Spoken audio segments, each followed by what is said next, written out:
नमस्कार, news state में आपका स्वागत है। मैं हूं आपके साथ लोकेंद्र त्यागी। आपके मुद्दे में आज बात करेंगे कि राहुल गांधी का अब क्या होगा। दरअसल मानहानि मामले में गुजरात हाई कोर्ट से भी राहुल गांधी को राहत नहीं मिली। मध्य प्रदेश, छत्तीसगढ़ में राहुल के समर्थन में कांग्रेस प्रदर्शन कर रही है, तो आरोप बीजेपी पर लगाए जा रहे हैं। आज चर्चा इसी मुद्दे पर और सवाल ये कि हाई कोर्ट से झटके के बाद अब राहुल का क्या होगा। राहुल गांधी के राजनीतिक भविष्य पर क्या संकट गहरा गया यहां से? कोर्ट के फैसले पर कांग्रेस पार्टी को क्यों आपत्ति है और सुप्रीम कोर्ट से राहत नहीं मिली तो 2024 चुनाव में इसका क्या असर होगा? इन तमाम सवालों पर आज करेंगे चर्चा। कुछ खास मेहमान भी हमारे साथ जुड़ेंगे, लेकिन उससे पहले आज की रिपोर्ट आप देखिए।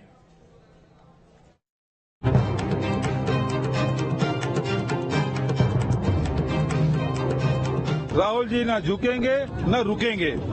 मोदी सरनेम मानहानि केस में राहुल गांधी को राहत नहीं मिली है। गुजरात हाईकोर्ट ने राहुल की सजा बरकरार रखी है। इस फैसले के बाद मध्य प्रदेश और छत्तीसगढ़ में कांग्रेस का प्रदर्शन देखा गया। भोपाल में कांग्रेस कार्यकर्ताओं ने गांधी प्रतिमा के पास बैठकर प्रदर्शन किया। भोपाल की अगर हम तस्वीरों की बात करें तो यहाँ पर भी आप देख सकते हैं कि गांधी प्रतिमा के ठीक नीचे तमाम जो कांग्रेस के नेता हैं वो यहाँ पर बैठे हुए हैं, धरना दिया जा रहा है। पूरी सुनवाई किए बिना, पूरे तथ्यों को जाने बिना राहुल गांधी जी की लोकसभा की सदस्यता को समाप्त करना न्यायपालिका का जो निर्णय है। अब जो भी निर्णय दे, हम तो असहमत हैं और हम प्रतीकात्मक धरना आंदोलन कर रहे हैं। पूरे प्रदेश में एक साथ, पूरे देश में एक साथ हो रहा है। तो वहीं रायपुर में भी कांग्रेस का प्रदर्शन देखा गया, जहां प्रदेश के सीएम भूपेश बघेल और डिप्टी सीएम टीएस सिंहदेव भी पहुंचे। यहां उन्होंने बीजेपी पर निशाना साधा। ऐसे केस में आज तक के सर्वाधिक सजा दी गई, ये भी आप सब लोगों ने देखा है। लगातार राहुल जी को रोकने की कोशिश की जा रही है और उसे बंगले भी खाली कराए गए, फिर भी राहुल जी के सत्य के रास्ते पे चल रहे हैं और करोड़ों करोड़ कांग्रेस जन और हिंदुस्तान के लोग उनके साथ हैं। और कितना भी दबाने की कोशिश करें, राहुल जी न झुकेंगे न रुकेंगे। हालांकि मामले में बीजेपी का कहना है कि कानून सबके लिए समान है। जो समाज, जिस समाज के साथ उन्होंने अपमान किया है, जिस समाज का, और ऊपर से एक अपमान और किया कि हम माफी नहीं मांगेंगे, तो ये तो धृष्टता है और ये उचित नहीं है। कानून से बढ़कर कोई नहीं हो सकता और इसलिए ये भारत का कानून है, इसका पालन करना ही चाहिए, नहीं तो दंड प्राप्त होगा। तो उसको कुछ तो स्वीकार करना ही पड़ेगा।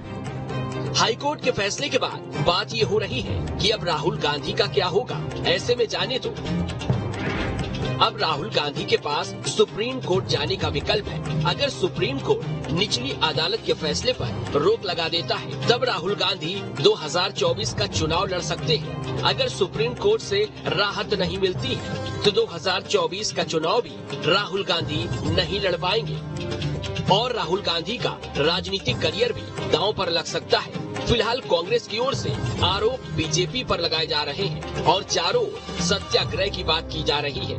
अब देखना होगा कांग्रेस के सत्याग्रह से राहुल गांधी को राहत मिलती है। Team news state.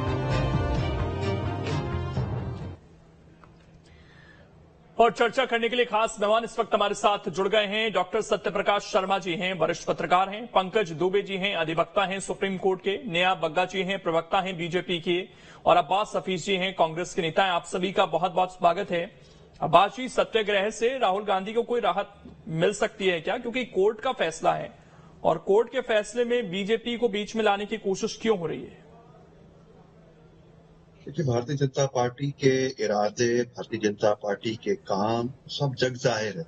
आज बच्चा बच्चा जानता है किस तरह से जिनको पेश करना है सरकार को सामने, सरकार का वकील भी एक साथ में होता है, जो पक्ष जो फरियादी बने हैं उनका क्या संबंध है, सारी चीजें हैं, जनता जानती है।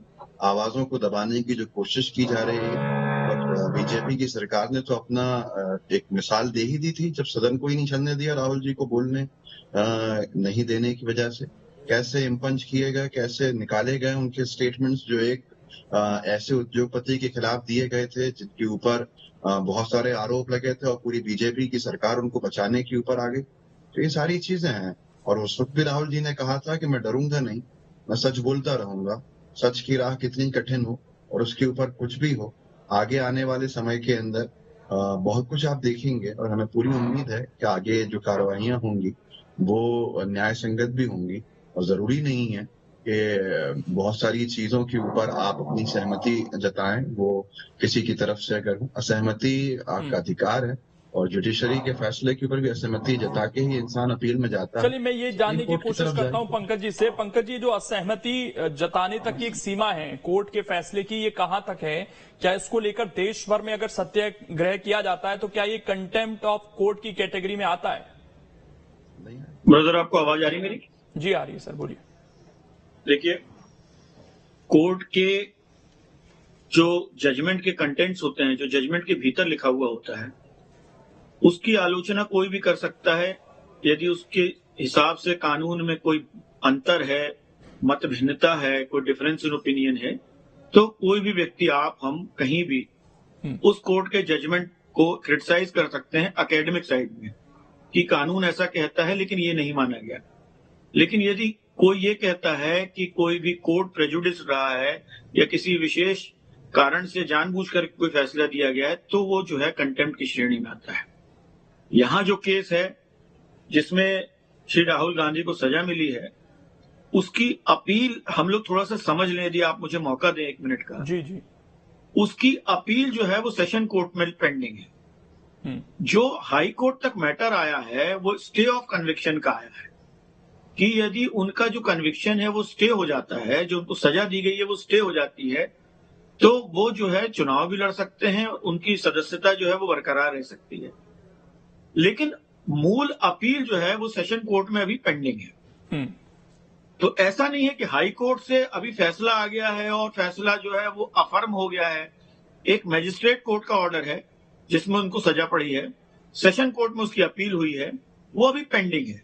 हाई कोर्ट में जो विषय आया है वो मूल अपील नहीं आई है, सिर्फ कन्विक्शन पे स्टे होना चाहिए कि नहीं होना चाहिए उसका निर्णय आज हुआ है। लेकिन जो अपील है वो अभी भी नीचे पेंडिंग है, और वो चाहे तो अपील का जल्दी निराकरण करा करके इस साइड या उस साइड जो भी फैसला हो सकता है उसको फेस कर सकते हैं, और नहीं तो अभी सुप्रीम कोर्ट जा सकते हैं। सत्य प्रकाश जी, राहुल गांधी की जो सजा है उस पर रोक नहीं लगी, इससे भारतीय राजनीति पर आने वाले समय में क्या असर आपको लगता है? क्योंकि एक तरफ विपक्षी एकता की कवायद हो रही है और 2024 के चुनाव में कांग्रेस अगर अपने आप को सबसे बड़ी पार्टी दिखाना चाहती है उस विपक्षी एकता के बीच, तो राहुल गांधी का वहां होना कितना इंपॉर्टेंट होता है? देखिए, अपोजिशन यूनिटी में अगर कोई सबसे बड़ा दल है तो वो कांग्रेस है, और कांग्रेस का सबसे बड़ा कोई फेस है तो वो राहुल गांधी है। ऐसे में अगर राहुल गांधी पर इस केस में कोई लीगल कॉम्प्लिकेशन आता है, इसके कारण उनको कहीं जेल जाना पड़ता है, तो कांग्रेस के लिए एक बड़ा झटका तो होगा ही, साथ ही अपोजिशन जो यूनिटी के लिए भी एक झटका होगा। लेकिन मैं एक चीज यहां कहूंगा, जैसा कि लोग कहते हैं, और चूंकि जर्नलिस्ट लोगों की आवाज भी सुनते हैं, देखिए राहुल गांधी को अगर कोई रिप्लेस कर सकता है तो केवल और केवल गांधी फैमिली कर सकती है, कोई सदस्य कर सकता है। इसीलिए आपने अभी देखा होगा देश के 3 राज्यों जो हिंदी लैंड्स हैं, मध्य प्रदेश, छत्तीसगढ़ और राजस्थान, यहां पर इलेक्शंस हैं इसी साल।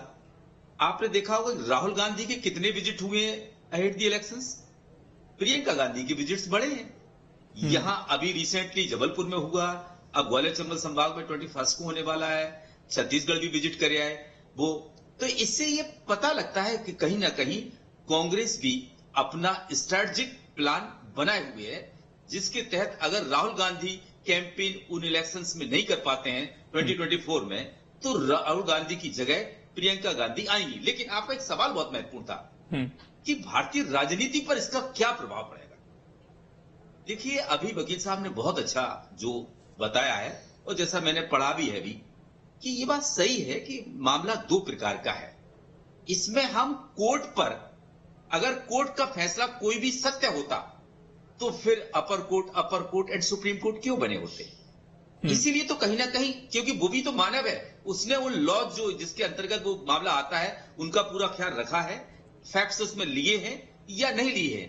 तो कई बार जो फैक्ट्स होते हैं, जो जज फैसला देता उन फैक्ट्स तक नहीं पहुंच पाता, या उन जो कहीं ना कहीं सुप्रीम कोर्ट की गाइड, कई बार सुप्रीम कोर्ट के मामले होते हैं उन तक नहीं पहुंच पाता, या जो आर्गुमेंट होते हैं एडवोकेट्स के बीच में वो वहां तक नहीं आ पाते, इसलिए वो फैसला पक्ष या विपक्ष में नहीं पहुंच पाता। लेकिन राजनीति पर इसका प्रभाव पड़ेगा, क्योंकि अपोजिशन पार्टी, जैसा कि आज देखो, आज के फैसले के बाद पूरे देश भर में कांग्रेस ने जो स्टेज किया है, उससे निकलता है कि कहीं ना कहीं कोर्ट की जो मर्यादा है उस पर एक प्रश्न चिन्ह खड़ा तो हो ही रहा है। हालांकि कोई क्रिटिसाइज कर नहीं सकता, लेकिन एक बात तय है कि अपोजिशन यूनिटी इससे बढ़ने का जो रूलिंग पार्टी है उसके लिए बड़ा खतरा और पैदा हो जाएगा। क्योंकि कई बार किसी के साथ जो धक्का लगता है, किसी के साथ कोई झटका लगता है, किसी के साथ कोई बड़ी घटना घटित होती है, तो आप देखते हैं कि जो लोगों की सद्भावना है, सहानुभूति है, वो उसके प्रति बढ़ जाती है।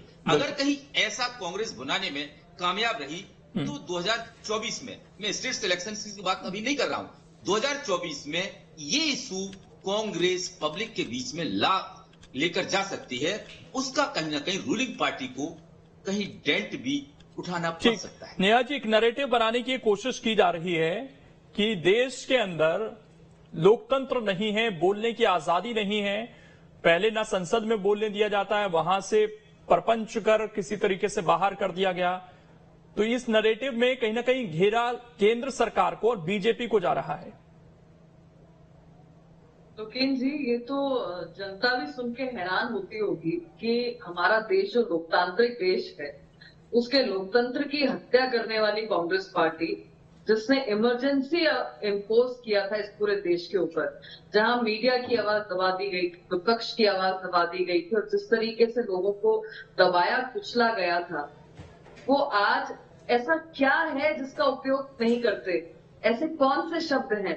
प्रधानमंत्री जी को सांप कहना हो, प्रधानमंत्री जी को अनेकों प्रकार से गाली गलौज जैसे शब्दावली का इस्तेमाल करना हो, या महामारी जैसे समय में कोविड को मोविड कहना हो, कोई भी ऐसी मर्यादा नहीं है जो राहुल गांधी या आज के समय के जो कांग्रेस के राष्ट्रीय अध्यक्ष हैं या अन्य जो लोग हैं उन्होंने पार ना की हो। प्रॉब्लम ये है कि जिन लोगों ने इमरजेंसी लगाई, जिन लोगों ने 84 के दंगे करवाए, जिन्होंने नसबंदी जबरन कराई, उन्हें हमेशा लगा कि उनका जो गांधी परिवार है वो लोकतंत्र से, कोर्ट से, इस पूरी प्रणाली से, न्याय की ये सबसे ऊपर है, और इसीलिए ये आदतन जो है पॉलिटिकल ऑफेंडर्स बन चुके हैं, जो एक कंटिन्यूटी में इसको चलाते हैं। और इनको लगता है कि शायद ये जो न्याय प्रणाली है ये गांधी नाम देखकर या इनका ऑरा देखकर इनके पक्ष में हमेशा फैसली लेगी। और एक बार नहीं है, अनेकों बार है। आपको याद होगा कि प्रधानमंत्री जी को मोदी चोर है जैसे नारे लगाकर एक भ्रम पैदा करने का देश में काम किया था राहुल गांधी जी ने। क्या हुआ? फूंकी खानी पड़ी, कोर्ट में जाकर माफी मांगनी पड़ी।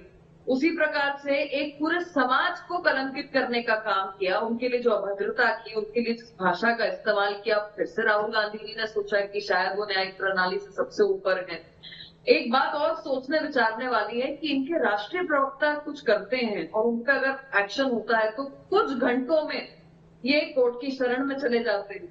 पर राहुल गांधी जी को जब इसके नोटिस आए, जब उसके बारे में बातचीत की गई, पर राहुल गांधी ने किसी प्रकार का अपना प्रोटेक्शन के लिए अपने अधिकारों का इस्तेमाल नहीं किया, क्योंकि शायद इन्हें लगता है कि कोर्ट हो या जो एक पूरा जुडिक्शन है या लोकतांत्रिक जो प्रक्रिया है उसमें गांधी परिवार सर्वोपरि है।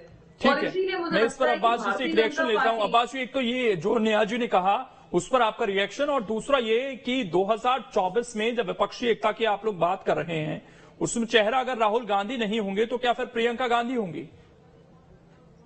सबसे पहली बात यह है कि दो चीजें, चुनाव लड़ना लोकतांत्रिक तरीके से जो राजनीति है उसका एक हिस्सा है, वो पूरी राजनीति नहीं है। आप चुनाव लड़ने से रोक सकते हैं किसी को, 6 साल के लिए प्रतिबंध लगवा सकते हैं चुनाव लड़ने पे, पर चुनावी मैदान से, राजनीतिक मैदान से आप बाहर नहीं कर सकते।